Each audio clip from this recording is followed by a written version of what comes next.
Chapter 2. The Law of Prosperity. Yea, the Almighty shall be thy defense, and thou shalt have plenty of silver.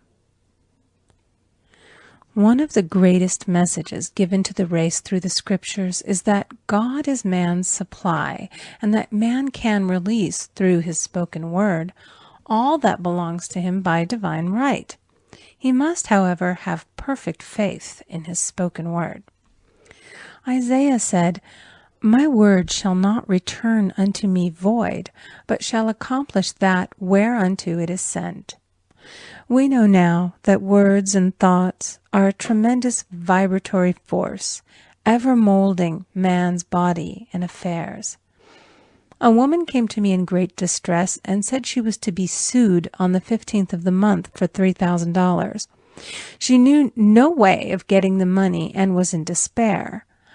I told her that God was her supply, and that there is a supply for every demand. So I spoke the word. I gave thanks that the woman would receive $3,000 at the right time in the right way. I told her she must have perfect faith and act her perfect faith. The 15th came, but no money had materialized. She called me on the phone and asked what she was to do. I replied, "It is Saturday, so they won't sue you today. Your part is to act rich, thereby showing perfect faith that you will receive it by Monday." She asked me to lunch with her to keep her courage. When I joined her at a restaurant, I said, "This is no time to economize. Order an expensive luncheon and act as if you have already received the $3,000. All things whatsoever ye ask in prayer, believing ye shall receive." You must act as if you had already received. The next morning she called me on the phone and asked me to stay with her during the day. I said, "No, you are divinely protected and God is never too late." In the evening she phoned again, greatly excited, and said, "My dear, a miracle has happened. I was sitting in my room this morning when the doorbell rang. I said to the maid, 'Don't let anyone in.' The maid, however, looked out the window and said, 'It's your cousin with the long white beard.' So I said, 'Call him back. I would like to see him.' And he was just turning the corner when he heard the maid's voice, and he came back. He talked for about an hour, and just as he was leaving, he said, 'Oh, by the way, how are finances?' I told him I needed the money, and he said, 'Why, my dear, I will give you $3,000 the first of the month.' I didn't like to tell him that I was going to be sued. What shall I do? I won't receive it till the first of the month, and I must have it tomorrow. I said, 'I'll keep on treating.' I said, 'Spirit is never too late. I give thanks that she has received the money on the invisible plane and that it manifests on time.' The next morning her cousin called her up and said, 'Come to my office this morning and I will give you the money.' That afternoon she had $3,000 to her credit in the bank and wrote checks as rapidly as her excitement would permit.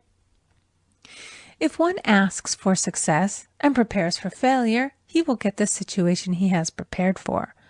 For example, a man came to me asking me to speak the word that a certain debt would be wiped out. I found he spent his time planning what he would say to the man when he did not pay his bill, therefore neutralizing my words. He should have seen himself paying the debt. We have a wonderful illustration of this in the Bible, relating to the 3 kings who were in the desert, without water for their men and horses. They consulted the prophet Elisha, who gave them this astonishing message. "Thus saith the Lord, Ye shall not see wind, neither shall ye see rain, yet make this valley full of ditches." Man must prepare for the thing he has asked for when there isn't the slightest sign of it in sight. For example, a woman found it necessary to look for an apartment during the year when there was a great shortage of apartments in New York. It was considered almost an impossibility, and her friends were sorry for her and said, "Isn't it too bad? You'll have to store your furniture and live in a hotel." She replied, "You needn't feel sorry for me. I'm a Superman, and I'll get an apartment." She spoke the words, "Infinite Spirit, open the way for the right apartment." She knew there was a supply for every demand, and that she was unconditioned, working on the spiritual plane, and that one with God is a majority. She had contemplated buying new blankets when the tempter, the adverse thought or reasoning mind, suggested, "Don't buy the blankets. Perhaps, after all, you won't get an apartment and you will have no use for them." Promptly she replied to herself, "I'll dig my ditches by buying the blankets." So she prepared for the apartment, acted as though she already had it. She found one in a miraculous way, and it was given to her although there were over 200 other applicants. The blankets showed active faith. It is needless to say that the ditches dug by the 3 kings in the desert were filled to overflowing. Read 2 Kings. Getting into the spiritual swing of things is no easy matter for the average person. The adverse thoughts of doubt and fear surge from the subconscious. They are the army of the aliens, which must be put to flight. This explains why it is so often darkest before the dawn. A big demonstration is usually preceded by tormenting thoughts. Having made a statement of high spiritual truth, one challenges the old beliefs in the subconscious, and error is exposed to be put out. This is the time when one must make his affirmations of truth repeatedly, and rejoice and give thanks that he has already received. "Before ye call, I shall answer." This means that every good and perfect gift is already man's, awaiting his recognition. Man can only receive what he sees himself receiving.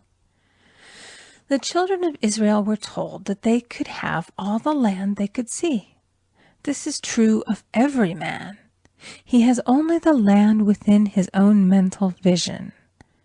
Every great work, every big accomplishment has been brought into manifestation through holding to the vision. And often, just before the big achievement, comes apparent failure and discouragement.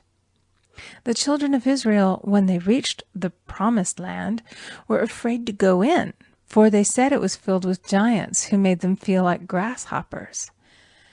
And there we saw the giants, and we were in our own sight as grasshoppers. This is almost every man's experience. However, the one who knows spiritual law is undisturbed by appearance and rejoices while he is yet in captivity.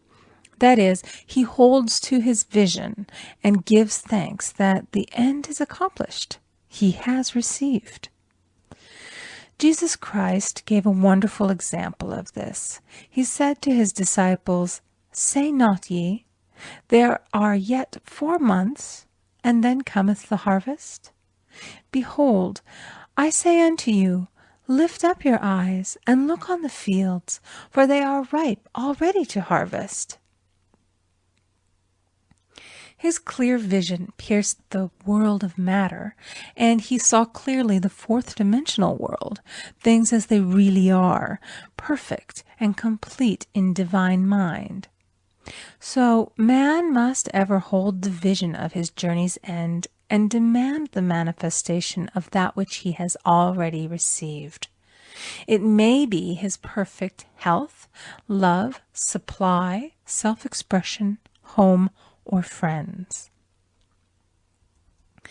They are all finished and perfect ideas registered in divine mind, man's own superconscious mind, and must come through him, not to him. For example, A man came to me asking for treatments for success. It was his imperative that he raise, within a certain time, $50,000 for his business. The time limit was almost up when he came to see me in despair. No one wanted to invest in his enterprise, and the bank had flatly refused a loan. I replied, "I suppose you lost your temper while at the bank, therefore your power.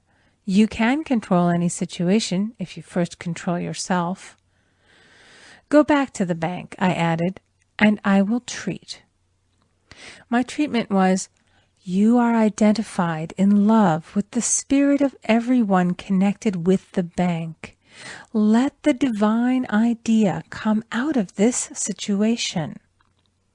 He replied, "Woman, you are talking about an impossibility. Tomorrow is Saturday. The bank closes at 12, and my train won't get me there until 10, and the time limit is up tomorrow, and anyway they won't do it. It's too late." I replied, "God doesn't need any time and is never too late. With him, all things are possible." I added, "I don't know anything about business, but I know all about God." He replied, "It all sounds fine when I sit here listening to you, but when I go out, it's terrible." He lived in a distant city, and I did not hear from him for a week. Then came a letter. It read, "You were right. I raised the money, and I will never again doubt the truth of all that you have told me." I saw him a few weeks later, and I said, "What happened? You evidently had plenty of time after all." He replied, "My train was late, and I got there just 15 minutes to 12. I walked into the bank quietly, and I said, 'I have come for the loan,' and they gave it to me without a question." It was the last 15 minutes of the time allotted to him, and Infinite Spirit was not too late. In this instance, the man could never have demonstrated alone. He needed someone to help him hold the vision. This is what one man can do for another.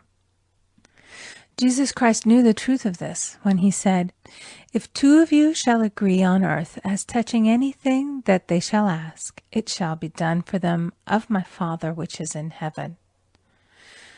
One gets too close to his own affairs and becomes doubtful and fearful. The friend or healer sees clearly the success, health, or prosperity and never wavers because he is not close to the situation. It is much easier to demonstrate for someone else than for oneself, so a person should not hesitate to ask for help if he feels himself wavering. A keen observer of life once said, "No man can fail if some one person sees him successful."